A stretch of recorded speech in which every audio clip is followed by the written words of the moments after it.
এই তো আজকেই 6টি সরকা খেলনা দিয়ে রাজু ও রাজুর বাবাকে বোকা বানাবো। এই তো প্রথমে কাগজটিকে ছিঁড়ে বক্সের ভিতর রেখে দিই, তারপরে এই বক্সটি নদীর পানিতে ভাসিয়ে দিব যাতে রাজু ও রাজুর বাবা বোকা হয়ে যায়। এই বাবা বাবা, আমার না ফু দিলে বাবাল বেরোয় ওই খেলনা চাই। আরে রাজু বেটা, এখন তো আমার পকেটে একটাও টাকা নাই, পরে কিনে দিব।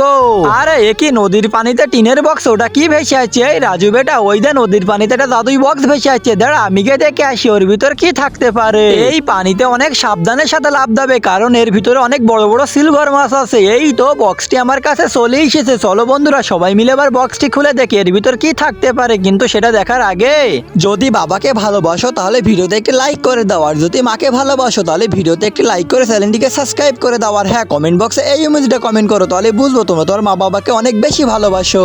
আরে ওয়াও, এই দা রাজু বেটা, এই বক্সটি খুলতেই তো এর ভিতর থেকে অনেক সুন্দর তোর বাবাল খেলনা বেরিয়ে আসলো। তোর তো স্বপ্ন পূরণ হয়ে গেল রাজু, তুই এবার এটা নিয়ে সারাদিন গেম খেলতে পারবি।